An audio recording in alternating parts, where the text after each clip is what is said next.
말씀은 레위기 22장 1절에서 9절까지의 말씀입니다. 구약성경 179면입니다. 레위기 22장 1절에서 9절까지의 말씀입니다. 하나님의 말씀을 저와 한 절씩 교독하도록 하겠습니다. 여호와께서 모세에게 말씀하여 이르시되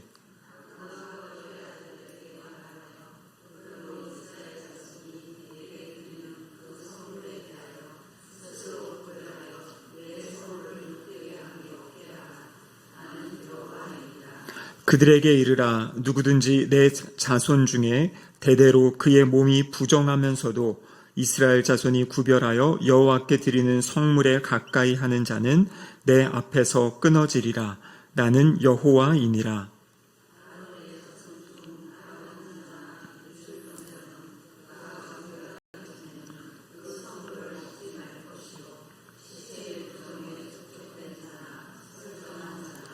무릇 사람을 부정하게 하는 벌레에 접촉된 모든 사람과 무슨 부정이든지 사람을 더럽힐 만한 것에게 접촉된 자,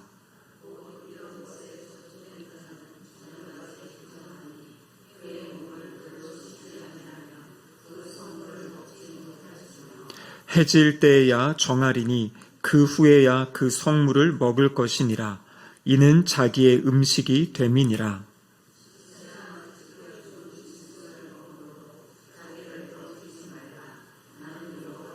함께 읽겠습니다. 그들은 내 명령을 지킬 것이니라. 그것을 속되게 하면 그로 말미암아 죄를 짓고 그 가운데에서 죽을까 하노라. 나는 그들을 거룩하게 하는 여호와이니라. 아멘. 이는 하나님의 말씀입니다. 기도하시겠습니다. 하나님 아버지 감사드립니다. 비가 오는 가운데에서도 이 3일 저녁 저희들 주님 전으로 불러주시고 함께 예배드릴 수 있는 은혜 주심에 감사드립니다. 성령 하나님 이 시간 임재하여 주셔서 하나님의 말씀이 들려지게 하시고 믿어지고 깨달아지는 은혜의 역사가 있게 하여 주시옵소서. 설교자 입술을 주장하시사 하나님의 말씀이 온전히 선포되도록 붙잡아 주시옵소서. 예수님의 이름으로 기도드립니다. 아멘. 네, 우리 옆에 계신 분들과 인사하시겠습니다. 하나님은 당신을 사랑하십니다. 잘 오셨습니다. 오늘은 이쪽이 그냥 썰렁하게 비었습니다. 원래 계시던 분들이 다 어디 아프시기도 하고 또 어디 일정 있으신 것 같은데요. 한쪽에만 오늘 몰려 앉아 계십니다. 오늘 우리가 말씀 나눌 제목은 이 레위기 22장인데요. 온전한 제사장, 온전한 제물, 이렇게 제가 한번 제목을 잡아보았습니다. 우리 구약성경에 보면 특별히 이 레위기에는 이 제사장과 관련된 이야기들이 많이 나오고 있죠. 그래서 우리가 이전에 8장 같은 데서는 제사장 위임식에 대한 이야기, 또 제사장이 처음 제사를 드리는 어떤 그러한 이야기들도 이미 살펴보았습니다. 근데 이 제사장이라는 단어 자체의 의미, 이 코헨이라는 그런 단어인데요. 이것은 하나님 앞에 서 있는 종, 하나님 앞에 서 있는 종, 이것이 원래 제사장이라는 단어의 의미입니다. 그래서 제사장은 이렇게 양방향으로 무엇인가를 전달하는 역할을 하는 것이에요.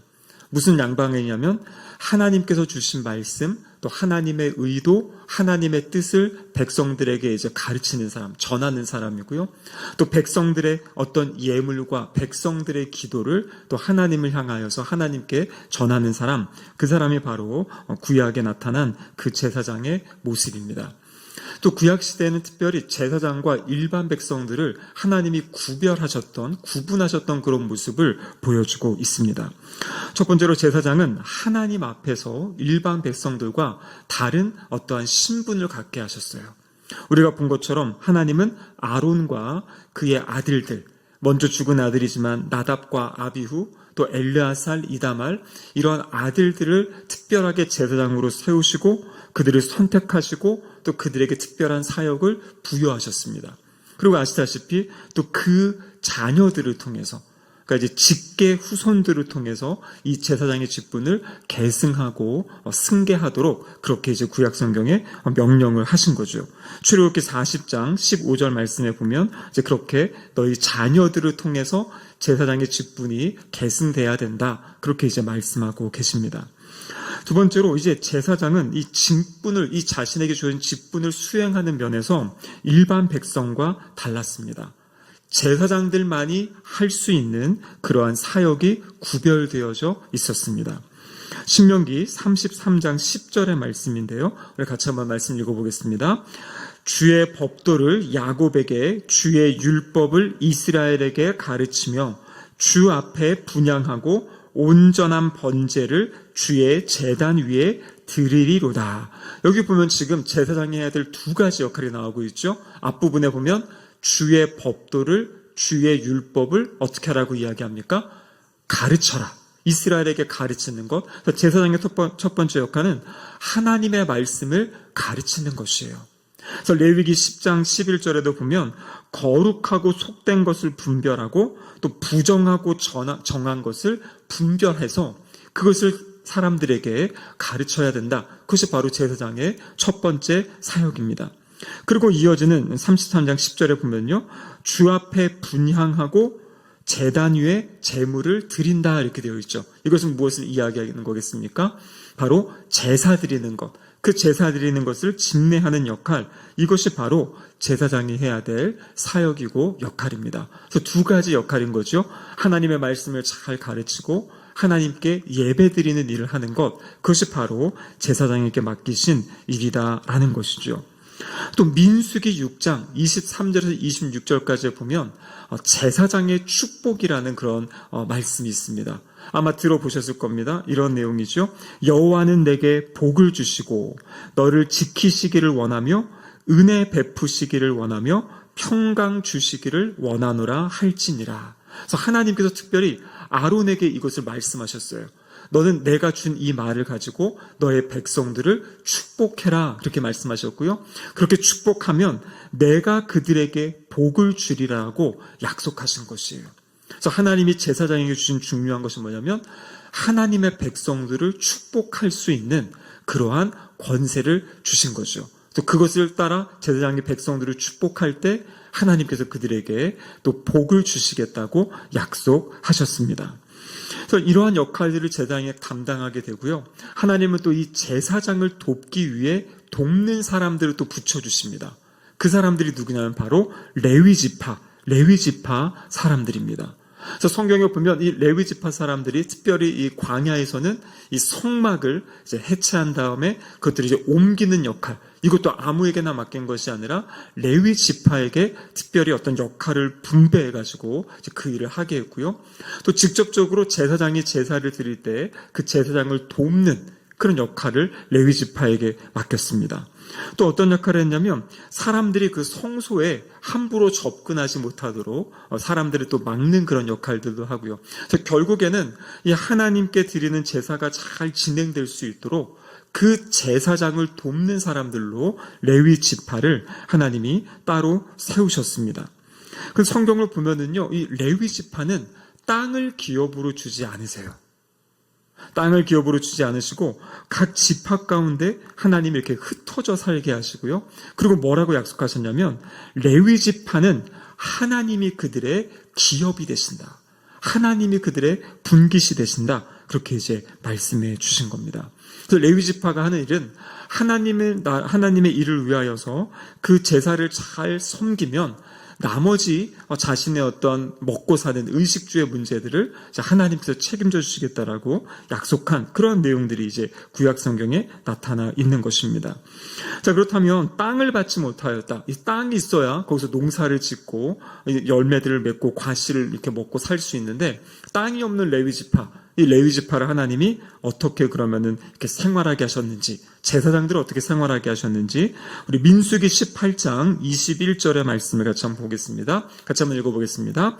내가 이스라엘의 11조를 레위 자손에게 기업으로 다 주어서 그들이 하는 일, 곧 회망에서 하는 일을 감나니, 이렇게 되어 있죠. 그래서 하나님께서 레위 지파 이외에 다른 지파들에게 11조를 하나님께 바치라고 말씀을 하셨어요. 근데 그 11조를 바치게 되면 하나님이 11조를 받으십니다. 근데 하나님이 받으신 다음에 그 받으신 것을 누구에게 준다라는 것이에요? 레위 지파에게 다시 이렇게 나눠주시는 거예요. 그러니까 하나님이 받으시고 그 레위 지파에게 하나님이 주시는 겁니다. 근데 성경을 보면 레위 지파가 그걸 또 받습니다. 그러니까 자신들이 일한 것은 없어요. 근데 이제 다른 백성들이 일한 것을 가지고 하나님께 드리고 하나님이 그것을 레위 지파에게 줍니다. 그럼 레위 지파는 자신들이 받은 것 중에 거기서 또 최상의 것, 최고의 것을 또 10분의 1을 하나님께 다시 드리게 돼요. 그것이 이제 민수기 18장 29절 같은 데 보면 가장 좋은 것을 레위 지파가 다시 하나님께 또 제사로 드리게 됩니다. 그럼 하나님께서는 그것을 받으시고 그 다음에 그것을 누구에게 주시냐면 제사장들에게 주는 것이에요. 그래서 이스라엘 백성들이 하나님께 드린 것을 하나님이 레위 지파에게 주시고 레위 지파가 또 하나님께 10분의 1의 11조를 드린 것을 하나님이 받으신 다음에 그것을 제사장들에게 주는 거예요.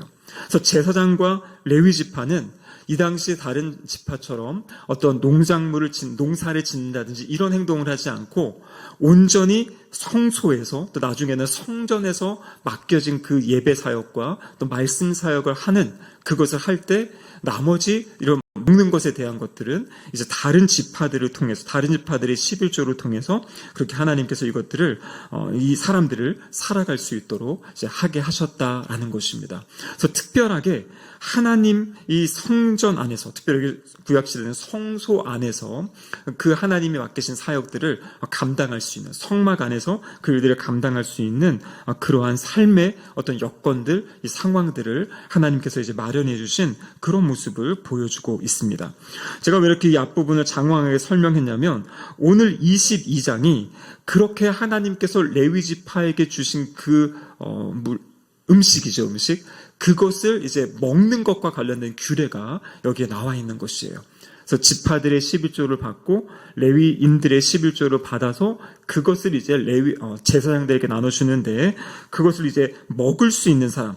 그래서 1절부터 9절까지 오늘 22장 1절에서 9절까지는 제사장들 가운데 이 성물을 먹을 수 없는 사람. 그러니까 어떠한 상황 때문에 이런 사람은 먹으면 안 된다라는 것이 1절부터 9절까지 나와 있고요.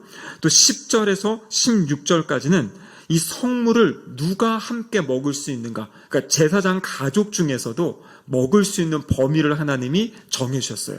그래서 그 가족 가운데 이렇게 결혼하고 출가한 사람은 먹을 수 없다든지 이런 규정을 주셔가지고 함께 그 성물을 먹을 수 있는 사람이 누구인지를 하나님이 이제 정해 주셨고요. 그리고 마지막 17절에서 33절 전체는 제물에 대한 규례예요. 하나님께 제물을 드릴 때 어떠한 제물을 드려야 되는지 그것을 지금 이야기하고 있는 것입니다. 그래서 결론적으로는 어떠한 제물을 하나님께 드려서 그 제물을 또 하나님께서 레위인들에게 주시고 제사장들에게 주실 때 그 하나님이 주신 제물을 먹을 수 있는 사람이 누구인지, 먹지 못하는 사람이 누구인지, 또 먹을 수 있는 제사장임에도 불구하고 어떤 상황에서는 당장 먹을 수 없는 어떤 의식을 치러야 되는 이제 이런 부분에 대해서 하나님께 바친 그 예물, 그것이 이제 하나님께서 성물로 받으시고 그 성물을 어떻게 누가 먹을 수 있는지에 대한 규례가 오늘 본문입니다. 오늘 본문 2절에 보시면 이렇게 되어 있습니다. 아론과 그의 아들들에게 말하여 그들로 이스라엘 자손이 내게 드리는 성물에 대하여 이렇게 지금 이야기하고 있죠. 여기 지금 성물이라고 하는데 이것을 하나님께 드린 것, 백성들이 하나님께 드린 것을 하나님이 지금 뭐라고 이야기하냐면 그것을 성물이다 이렇게 이제 말씀하고 계신 거예요. 그러니까 일반적인 것 같은데 일반적이지 않게 하나님이 이제 그것을 이제 받으신다라는 것을 이야기하고 있습니다. 자, 그렇다면 먼저 하나님께 드리는 예물에 대해서 살펴보겠는데요. 말씀드린 대로 예물은 오늘 본문 17절부터 이제 나머지 33절까지 쭉 나와 있는데요. 레위기 22장 19절 말씀 먼저 한번 같이 보도록 하겠습니다. 19절입니다. 기쁘게 받으심이 되도록 소나 양이나 염소의 흠없는 수컷으로 드릴지니. 그러니까 하나님께 제사를 드릴 때 하나님이 기쁘시게 받는 것, 그것이 어떠한 것인지를 지금 가르쳐주고 있죠. 소나 양이나 염소의 흠없는 것으로 드려야 된다 이렇게 되어 있습니다. 여기 흠이 없다라는 것은 문자적으로 이야기하면 온전한 것, 완전한 것을 이야기하는 것이에요. 그래서 하나님께 짐승을 드릴 때 온전하고 완전한 것을 드려야 된다라고 이야기를 하시는 겁니다. 그리고 이제 수컷을 드린다라고 하는데요. 이 고대 사회에는 이 암컷과 수컷이 약간 우열을 두고서 이제 수컷이 더 귀하다 이런 것을 이제 뜻했다는 거죠. 그러니까 지금 흠없는 수컷을 드린다라는 것은 가장 온전한 제물, 가장 귀한 제물, 가장 좋은 것, 그것을 하나님께 드려야 된다 이렇게 말씀하고 있어요. 그리고 그렇게 흠없는 수컷을 드릴 때 하나님께서 기쁘시게 받으신다 이렇게 이제 말씀하고 있어요. 그래서 19절에는 그것을 기쁘시게 받는다고 말씀하시고요. 20절에 보면 이렇게 되어 있어요. 흠 있는 것은 무엇이나 너희가 드리지 말 것은 그것이 기쁘시게 받음이 되지 못할 것임이라. 그러니까 흠 있는 것을 드리게 되면 하나님이 안 받으신다, 기쁘게 받지 않으신다라고 이야기를 한 거죠. 그러니까 우리가 잘 생각해야 될 것이, 내가 예물을 드린다고 해서, 내가 무엇을 섬긴다고 해서 하나님이 그냥 다 받으시는 게 아니다라고 구약에서는 지금 이야기하고 계신 거예요. 그래서 어떠한 것을 드리는지, 어떠한 마음으로 드리는지 이것이 중요하다. 그래서 온전한 것, 최상의 것을 드릴 때 하나님께서 기쁘게 받으신다라고 그렇게 말씀하고 계십니다. 그러면서 이어지는 말씀을 통해서 이 재물의 상태, 그럼 어떠한 것이 흠이 없는 것인지, 어떠한 것이 흠이 있는 것인지 그 기준을 우리에게 가르쳐주고 계십니다. 오늘 성경 말씀을 한번 이렇게 펼쳐보시면은요, 22장 22절부터 24절까지 이제 온전하지 못한 것에 대해서 말씀하고 계세요. 우리 성경책 한번 보시면 그렇게 되어 있죠. 너희는 눈먼 것이나 상한 것이나 지체에 배임을 당한 것이나 종기 있는 것이나 습진 있는 것이나 비루 먹을 것을 여호와께 드리지 말라. 이 비루 먹는다라는 건 뭐냐면은요, 우리 가끔 짐승들 보면 피부가 헐어가지고 이렇게 막 털이 빠지는 이제 그런 짐승, 그런 게 있죠. 그걸 이제 비루 먹는 상황이라고, 비루 먹는 상태라고 이야기하는데요. 그런 짐승들, 이게 막 피부가 상해 있고 털이 빠지고 이런 것들은 드리면 안 된다라고 이야기하는 겁니다. 23절에 보면요, 소나 양의 지체가 더하거나 덜하거나, 그래서 어떤 손가락, 발가락이 더 있다든지 없다든지 그런 걸 이야기하는 거죠. 이런 것도 안 되고, 24절에 보면 고환이 상하였거나 치였거나 터졌거나 배임당한 것은 여호와께 드리지 말며 너희의 땅에서는 이런 일을 행하지도 말지며. 그렇게 해서 온전하지 못한 것이 무엇인지, 그러니까 결국에 여기서 말하는 것은 무엇이냐면 지금 12가지 어떤 상황을 이야기하고 있거든요. 구약에서 12라는 수는 이제 온전함을 상징하는 겁니다. 이제 온전하지 못한 것, 그러니까 창조의 기준에서 벗어나 있는 것. 그러니까 하나님께서는 이 두 눈으로 다 보게 하는 것이 원래 그 창조의 모습인데, 무엇인가 상하고 깨져서 이제 볼 수 없고, 어떤 몸에 어떠한 다치거나 상처가 있거나 이런 것들은 이제 온전하지 못한 상태를 지금 이야기하고 있는 거죠. 그래서 하나님께 드리는 제물은 이렇게 상하거나 문제가 있는 것은 드리면 안 된다. 제물로 온전한 것, 그것을 이제 드려야 된다라고 이야기하고 계십니다. 그렇다면 여러분, 여기서 왜 하나님께서 온전한 것을 드려라 이렇게 말씀하셨겠습니까? 온전한 것, 최고의 것을 드려라, 최상의 것을 드려라. 그럼 그 이유가 무엇이냐면, 하나님은 최고의 것을 받으시기에 합당하신 분이시기 때문이에요.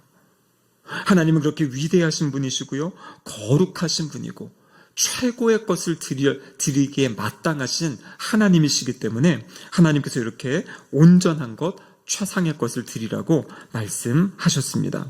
그럼 오늘 이 말씀이 우리에게 주는 교훈은 무엇이겠습니까? 내가 하나님께 예물을 드릴 때 어떻게 하나님께 예물을 드리고 있는지, 이것을 한번 우리가 좀 돌아보고 생각해 볼 필요가 있는 것이죠. 우리가 예물을 드린다고 했을 때 이것은 단순히 물질만이 아닙니다. 우리가 하나님께 드리는 고백도 우리가 드리는 예물이고요, 우리가 하나님께 드리는 찬양, 우리가 하나님께 드리는 예배, 헌신, 또 하나님께 드리는 시간, 하나님께 드리는 물질, 이것에 있어서 하나님은 최상의 것, 최고의 것을 받으시기에 합당하시다, 그렇게 말씀하고 계십니다. 그래서 핵심은 뭐냐면 우리의 마음의 중심을 담아 드리는 것이에요. 우리의 하나님이 우리를 구원하시고 우리를 살려주시고 하나님의 자녀로 살게 하신 것에 대한 그 감사를 가지고 하나님께 그렇게 감사의 고백, 우리의 행동, 우리의 시간, 우리의 물질을 올려드릴 때 하나님께서는 그것을 기쁘게 받으신다라고 이야기하고 계십니다. 근데 여기 살펴보시면은요, 이스라엘 백성들이 드리는 성물이라겠죠. 성물이라는 단어 자체는 거룩한 예물이라는 것이에요. 근데 거룩한 예물이 어떤 게 거룩한 예물이냐면 이들이 키우던 짐승 중에 그냥 온전한 짐승, 소재 같은 경우에는 어떤 밀가루라든지 또 그것을 이제 부치기도 하고 빵으로 굽기도 하고 뭐 다양한 것들이 있었죠. 일상적으로 먹는 사실 음식이에요. 이 일반 백성들이. 근데 그것을 하나님께 드리는 거죠. 또 추수한 곡식이나 기름 같은 것을 드리는데 일반적으로 사람들이 사용하던 것 중에 최고의 것을 가지고 하나님께 드릴 때 하나님이 그것을 성물로 거룩한 예물로 받으시겠다 이렇게 이제 말씀하신 거죠. 그래서 하나님은 우리의 일상에 있는 것을 가지고 하나님께 마음을 다해 드릴 때, 하나님을 위해 드릴 때 하나님이 그것을 거룩한 것으로 성물로 받으신다 이렇게 이제 말씀하고 계십니다. 그래서 이 예물 가운데는요, 오늘 우리가 읽진 않았지만요, 레위기 21장 22절, 우리 성경책 한번 이렇게 찾아보십시오. 레위기 21장 22절에 보면 이렇게 되어 있습니다. 같이 한번 읽어보겠습니다. 그는 그의 하나님의 음식이 지성물이든지 성물이든지 먹을 것이나. 여기 보면 지금 하나님께 드린 성물을 또 두 가지로 구분을 하는 거예요. 지성물과 성물. 우리가 이 성막 안에도 보면 성소가 있고 지성소가 있다 그랬죠. 그래서 성소까지는 제사장이 들어갈 수 있고 지성소는 대제사장만이 들어갈 수 있어요. 그러니까 뭔가 구분이 있습니다. 근데 지금 하나님께 드린 예물도 음식도 여기 보면 지성물이 있고 그리고 성물이 있다. 이 두 가지가 지금 구분되어지는 것을 보여주고 있습니다. 여기 나오는 지성물은 가장 거룩한 부분인데요. 이 소제나 속죄제나 속건제 가운데 제사장에게 돌아가는 부분. 근데 이 지성물은 오직 제사장만이 먹을 수 있다 그래요. 제사장만이 지성물은. 그리고 여기 뒤에 나오는 성물 같은 경우에는 제사장 가정에 속해 있는 사람들, 하나님이 이제 범위를 정해주신 그 가족들도 함께 먹을 수 있는 것을 이제 성물이다. 그래서 지성물과 성물을 또 그렇게 구분하는 그런 모습들을 보여주고 있습니다. 오늘 본문 이제 22장 2절에 보면 이렇게 되어 있죠. 이스라엘 자손이 내게 드리는 성물에 대하여 스스로 구별하여 그렇게 되어 있어요. 스스로 구별해라. 이 사번역 성경을 보면 이 스스로 구별한다는 것은 함부로 다루지 말아라. 그러니까 하나님께 드리는 그 성물을 함부로 다루지 말아라. 그러니까 이야기처럼 함부로 먹는다든지 아무나 먹는다든지 그게 아니라 하나님이 정하신 그 방법에 따라서 먹어야 될 것을 이야기하고 있는 것입니다. 그래서 오늘 본문에 보면요, 그렇지 않을 경우에는 끊어질 것이다. 그 3절에 보면 그렇게 되어 있죠. 내 앞에서 끊어지리라. 지난 시간에 21장에 살펴본 것처럼 끊어진다라는 것은 하나님이 직접 심판하신다라는 것이에요. 어떠한 모습으로 심판이 나타날지는 정확히 알 수 없지만 하나님이 직접 심판하시는 그 모습을 이제 끊어질 것이다 라고 이야기를 하는 거죠. 엘리의 두 아들 홈리와 비느하스 같은 경우에 부정한 방법으로 성물을 다루다가 이 두 아들은 이제 심판을 당하였던 그런 모습이 또 사무엘상에 그런 나와 있는 그런 모습들이죠. 오늘 본문 이제 4절에서 9절까지에 보면 제사장이 몸이 부정하게 되어 성물을 가까이 할 수 없는 7가지의 경우를 제시하고 있습니다. 그러니까 제사장은 당연히 성물을 먹을 수 있는데 이러이러한 경우에는 성물을 먹지 못한다. 이제 그것을 또 가르쳐주고 있는 거죠. 특별히 4절에 보시면 4절 상반절에 나병이나 유출병에 걸린 경우, 이 나병이나 유출병은 어떤 순간에 낫는 병이 아니죠. 오랜 시간 동안 장기적으로 가는 병이라서 이 병은 이제 부정한 것이고요.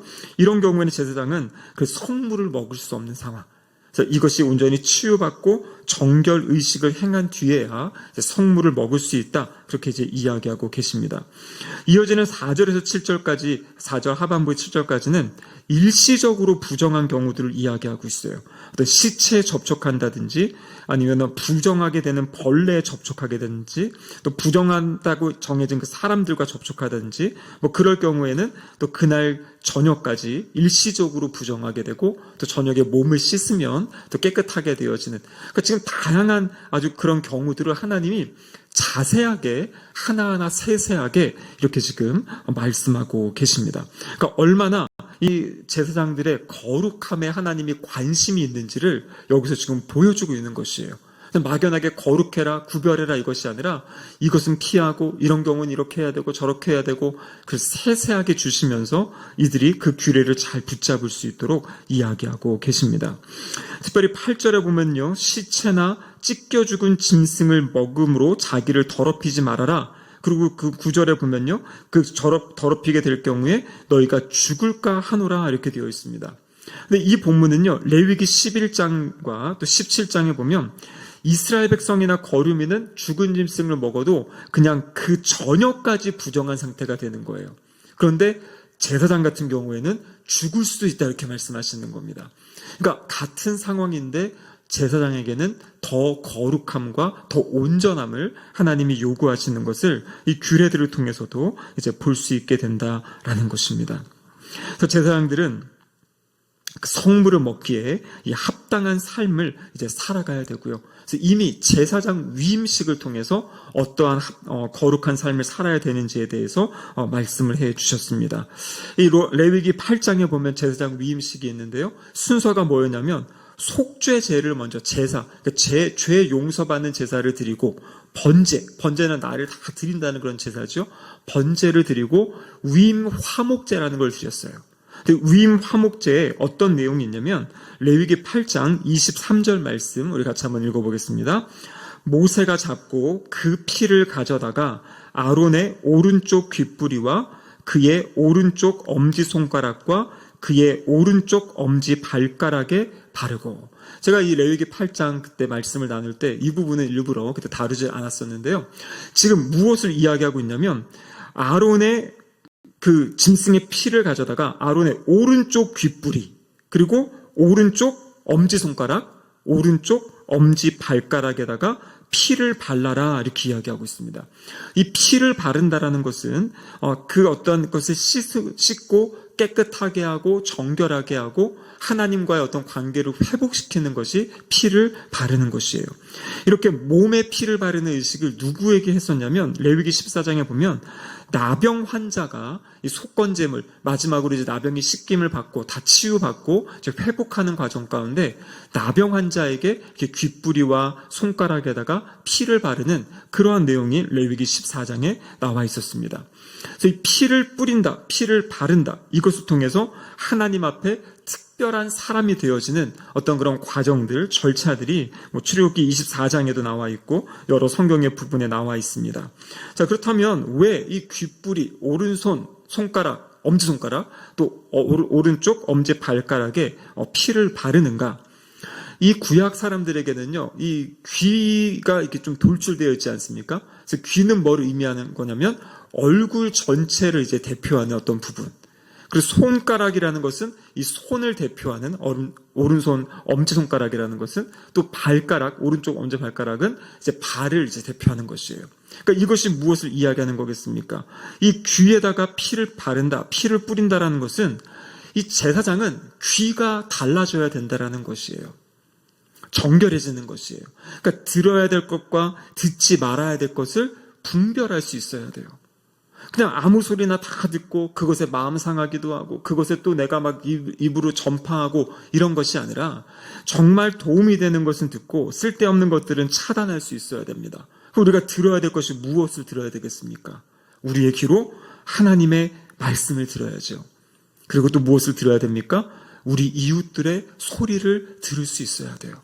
함께하는 공동체의 소리를 듣고 우리 가족들의 소리를 듣고, 그래서 우리의 귀가 꼭 들어야 될 것들, 소중한 것들을 들을 수 있도록 이 귀를 정결하게 하는, 그것이 바로 귀에다가 피를 바르는 그 의식의 의미다라는 것입니다. 오른쪽 손에다가 여러분 이 피를 바르는 것은 무엇이겠습니까?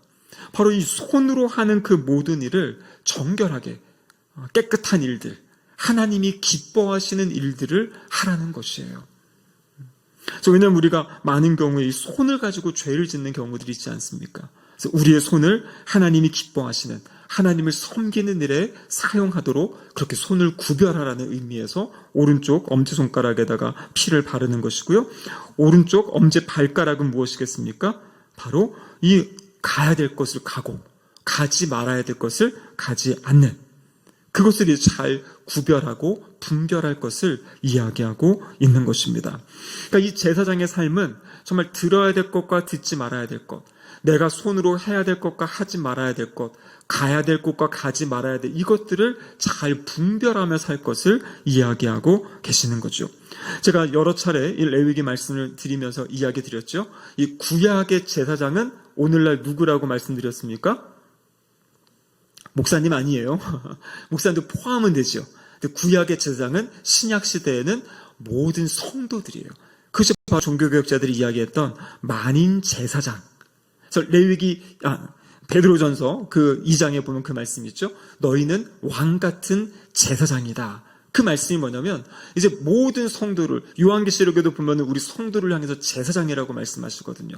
그러니까 이 구약의 제사장의 이 규례, 나의 귀를 구별하고 손을 구별하고 발을 구별하는 이것들은 저 같은 목회자만 하는 것이 아니라 우리 모든 성도들이 그렇게 살아가야 될 것을, 온전하게 거룩하게 살아가야 될 것을 하나님이 우리에게 말씀하고 계시는 겁니다. 우리가 지난 시간 21장도 제사장이 지켜야 될 어떤 규례에 대한 것이었고요. 그다음 장례식에 대한 것, 그리고 또 이제 결혼에 대한 그런 문제였죠. 그리고 오늘은 제사장이 먹어야 되는 음식, 또 먹을 수 있는 상황, 먹을 수 없는 이런 상황들, 또 어떠한 재물에 대한 이것들입니다. 근데 결국에 이것을 보면 지금 거룩함에 대해서 이야기하고 있어요. 근데 거룩하다라는 것은 단순히 무엇과 잘못된 것과 구별되었다는 것을 넘어서서 구별됨과 함께 오늘 21장, 22장에서는 온전함에 대해서 이야기하고 있는 것이에요. 온전함. 재물도 온전한 것을 하나님께 드리는 것이고요. 우리도 온전한 모습으로 하나님께 우리의 삶을 드리고 우리의 모든 것을 드려야 된다. 그것을 이제 이야기하고 계십니다. 그렇다면 여기서 왜 우리가 우리의 힘과 우리의 능력으로는 온전해질 수가 없거든요. 우리는 끊임없이 이 죄악의 유혹 가운데 넘어지기도 하고 쓰러지기도 하고 나약한 모습이거든요. 그런데 하나님께서는 끊임없이 온전함을 추구해야 된다라고 이렇게 말씀하시는 이유, 그것이 무엇이냐면 바로 이 모든 것이 예수 그리스도를 향하고 있기 때문이에요. 히브리서 7장 26절에 보면 예수님을 뭐라고 이야기하냐면 예수님을 온전한 대제사장이시다, 거룩한 대제사장이시다, 이렇게 말씀하고 계세요.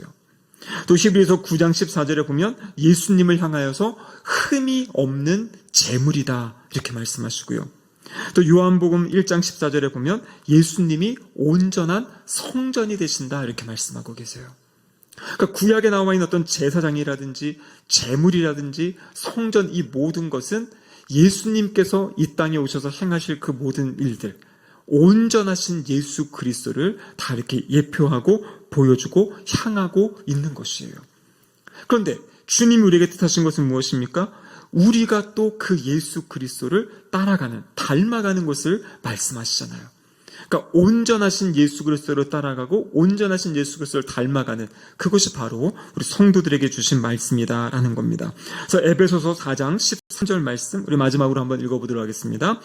우리가 다 하나님의 아들을 믿는 것과 아는 일에 하나가 되어 온전한 사람을 이루어 그리스도의 장성한 분량이 충만한 데까지 이르리니. 아멘.